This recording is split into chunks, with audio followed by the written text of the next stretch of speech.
Yeah, so I'm working on political history of the Cherokee Nation from the end of the Civil War, which for Cherokees is 1866, to Oklahoma statehood, which is 1907. So about a 40-year period of Cherokee history.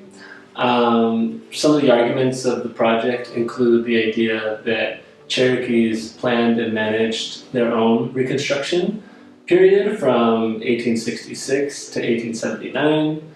I also argue that they passed a series of liberal economic reforms starting in 1879, which caused there to be this sort of decade of prosperity and growth, and the government becomes stronger and more efficient during the 1880s, which goes against some of the ideas circulating now in the scholarship.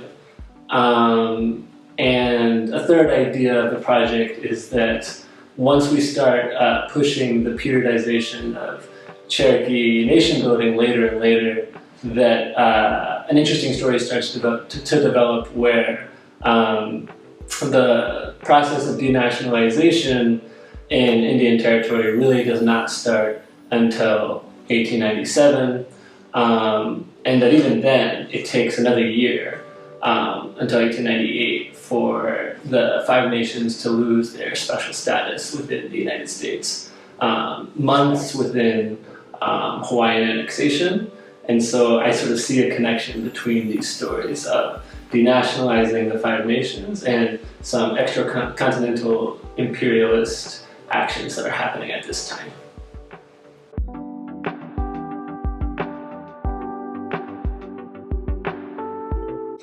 Yeah, I think when I was an undergraduate, Audra Simpson taught this class about Native America and Native American history, which I think really got me invested in thinking about and researching and teaching Native American history. Another professor I had at the time was Andrew Lippman, who also tells Native history beautifully and was an inspiration in that way.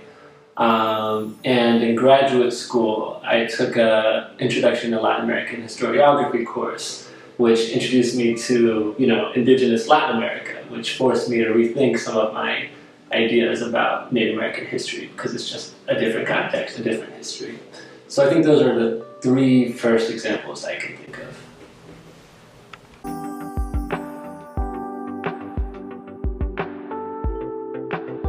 Yeah, when I was a graduate student, I taught a course called Native History According to Native Writers. And the goal of the course was not to say whatever Native writers say is what we should believe, but the goal was to say how does Native American history start to look different if we just use Native sources and we just, critique and think about Native authors. And that was a really fun course. It was sort of experimental because I've only run through it once, and I think it'd be a sort of a class I would love to teach again in the future.